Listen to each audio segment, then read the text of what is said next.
Do-it-yourself, fix your snowblower, things you can check. One of three things is causing the problem. If you're having a problem starting your snowblower, it could be a combination of one or more of these things, but usually it's only one.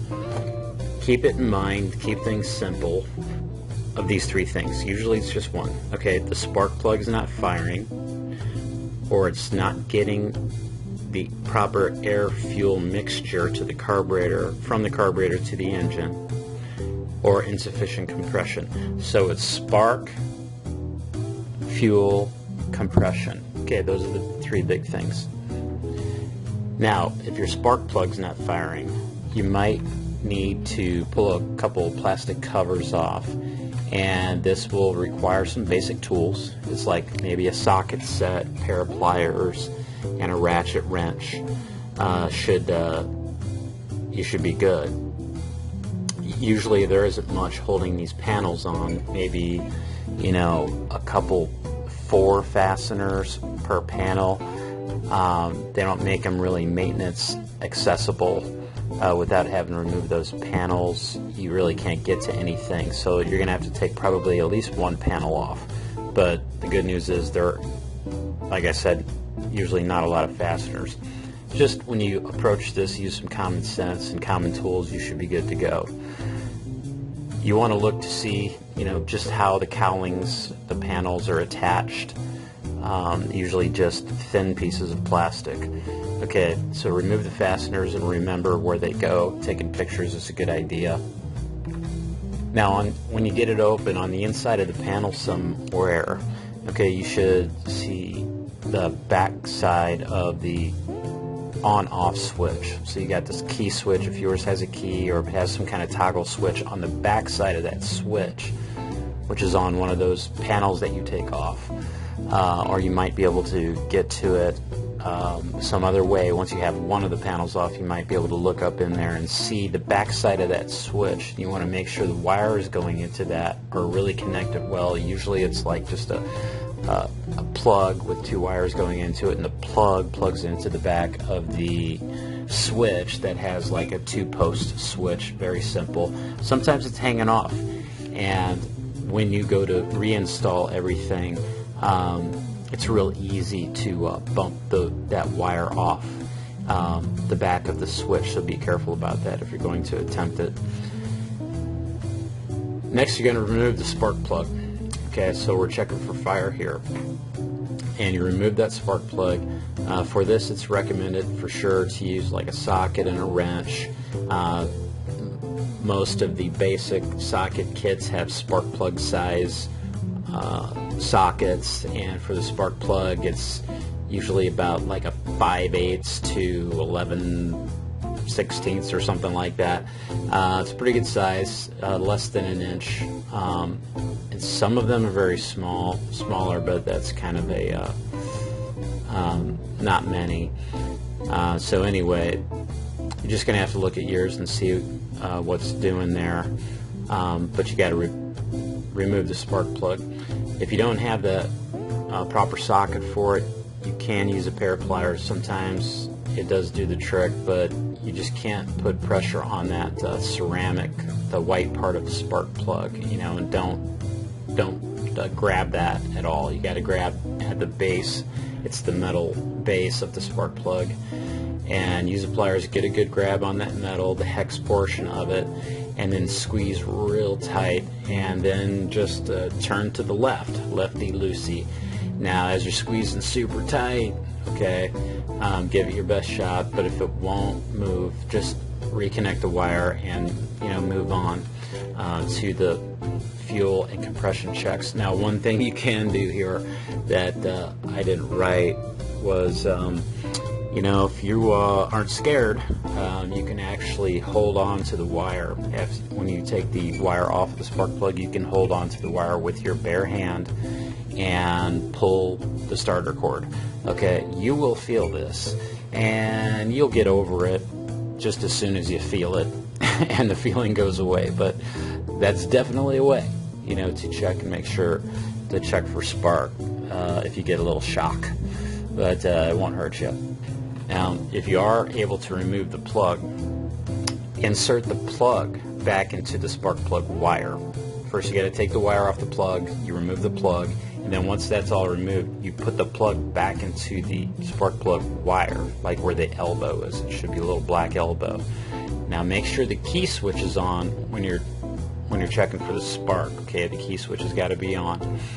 And then you're going to place the spark plug, you're going to rest it against a metal portion of the engine block. And then you're going to have somebody pull the starter rope.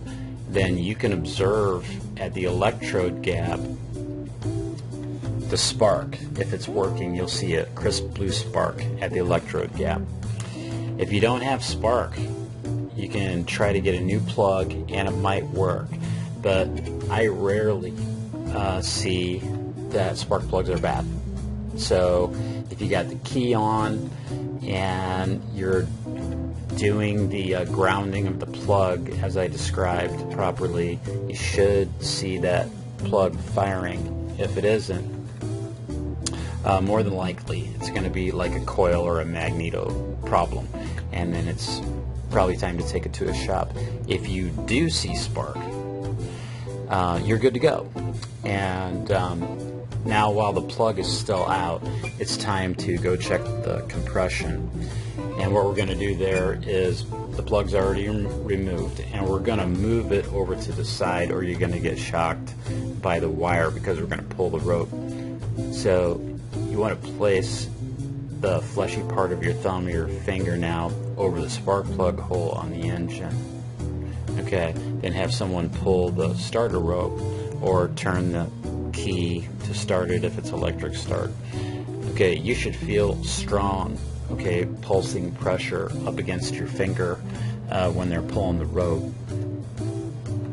Another way to do this is to pull the starter rope a few times. This is without having to put your finger down on there, and don't put your finger in the spark plug hole. You just want to rest the fleshy part, the fat fleshy part of your finger or thumb on top of the hole, making a seal, okay, while someone pulls that rope. So an alternate way to do this without having to put your finger down into there is just pull it a few times when the rope, or I'm sorry, when the spark plug has been removed. It's removed, the hole's open, and then get a feel for the kind of effort it takes when you're pulling the rope. Go ahead and reinstall the spark plug real quick and pull the rope a few more times. Feel that resistance as compared to when the plug was out. If the resistance is now a lot greater, okay, chances are your compression is okay and it should be enough for the engine to run. Okay, so you're going to leave all the panels off, and now we're going to go to the fuel checks. So let's find your gas tank.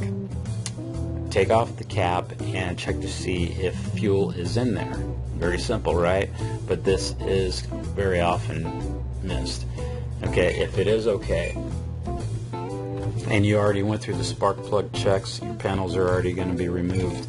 Now we're going to make sure that the inline fuel valve, okay, of your machine, if your machine has one, is in the open position. Okay, it's the fuel valve lever, okay, somewhere on your machine. You may or may not have it. You probably do somewhere, but maybe not. So most newer machines, they have an on-off valve where you can just turn this fuel off.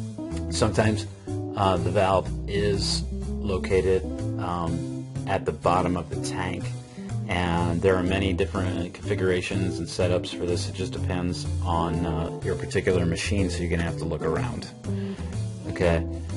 Fuel line is usually made of flexible black rubber hose, and it's a little bigger than a pencil diameter, but it's a little smaller than usually your finger diameter. Okay, so you know what to look for. If you went through the spark plug checks, okay, your panels are removed. Okay, locate the fuel line coming from somewhere on the lower side of the gas tank. Okay, getting access might require moving another panel even. Just be ready for that. Just depends on how everything's routed down inside of there. Okay, to remove the fuel line, okay, we're going to do it in sections. All right, starting where the fuel line connects to the carburetor. Okay, you're going to take a pair of pliers, and you may have to remove a hose clamp, okay, right where the fuel line plugs into the carburetor. There's a clamp that goes around the outer diameter of that fuel line, and usually it's with the pliers you can squeeze it together and then slide it down along the length of the fuel line, and then the fuel line can pretty easily come off in some cases, but you might have to grab onto it with a pair of pliers and kind of yank it off a little bit. Be careful not to mess it up with the pliers, and sometimes a flathead screwdriver comes in handy to pry in between the body of the carburetor and the fuel line to get it to come off of there. And a little squirt of WD-40 never hurts on that either, to loosen it up a little bit. Okay, now you're going to pull it. Once you get the clamp off, you pull the hose off, and just be ready for fuel to be flowing, because it should be flowing out of there. Okay, and if it isn't, there is an obstruction in the line someplace. Now, most machines have inline fuel filter installed. To check to see if the fuel is flowing freely through the fuel line and filter, you need to remove the fuel line from where it attaches to the carburetor. Okay, we already did that. And simply follow the line from where it goes out of the tank to where it meets the carburetor. Okay, now somewhere in there is where you're going to find the filter. Now, if you do have fuel flow at the carburetor end of the fuel line, you're going to need the carburetor serviced or replaced, okay, unless you can take it off and clean it out or find out what's going on inside of that thing. It's a higher level of repair. You're probably going to have to get it serviced. If you don't have fuel flow, okay, follow the line from the carburetor end to where it meets the filter. Remove that section of line from the filter. If the fuel is flowing then from the filter, blow out the line you just removed. Okay, you just blow that out, or you stick a stick down in there or something to clear out that line that you just removed, and make sure it's clear, and then put it back together and make sure fuel is flowing. If fuel doesn't flow, okay, from the filter, once you have that line off, remove the filter. The line that remains attached to the gas tank now should be flowing, okay, flowing fuel. If not, remove that last section of fuel line. If it now flows from the tank, clean out the section of line you just removed and reinstall everything and try to start it. Okay, so you just cleared the whole thing from the tank all the way down to the carburetor. Everything in between, you just made sure that fuel could freely flow. Now, if you had all that fuel line off with the filter and everything, and it's just the tank is sitting there full of fuel, okay, and still nothing's coming out, and the valve is for sure open if it's one that's attached to the bottom of the tank. If it doesn't flow freely from the tank with the line off, there's an obstruction somewhere in the tank. Do your best to clean it out, and you'll need to get it serviced. You can take a flashlight and do a visual inspection. If you can't see anything, use a coat hanger, stick it up in there. And this next step here isn't for everyone, okay? To verify blockage and possibly clear it, you can take the gas cap off and blow down into the tank. To do this, you actually need to put your mouth onto the gas tank opening, alright, and make a good seal before you blow. And just don't go too crazy, okay? Do steady pressure with your face against the opening there, and apply slow, steady pressure while listening and looking for the blockage to be passed. Hopefully you can get it to, you can knock something loose in there and get lucky. Okay, if you still don't have fuel flow, try to shine a light down in the gas tank, see if there might be more debris blocking the passage down inside. There should be one little hole in many cases where all that fuel flows through that one little hole, and it may just be a piece of bark or something that got in there and just got stuck in there just right. So it might be a little detail job to reach down in there and pull that out. It could be, it could be that I've seen that. Now, some tanks have internal screens down in there that do get clogged up. Make sure you do check for that. If your tank if it's just a mess in there, you got mice living in there or something like that, or it's just, a lot of gunk and just all kinds of goo and messiness, it's going to need to really be like super cleaned by a shop, or just totally replace. In that case, they'll probably recommend replacing it. And so anyway, just always keep in mind the top 3 things that you want to be looking for when you're approaching this. Like I said, you want to ask yourself, okay, is it getting spark to the spark plug? Is it getting fuel to the engine? And is there compression? Okay, those are the 3 things that make any internal combustion engine work properly. So good luck to you. Hope all that helps. Have a great day.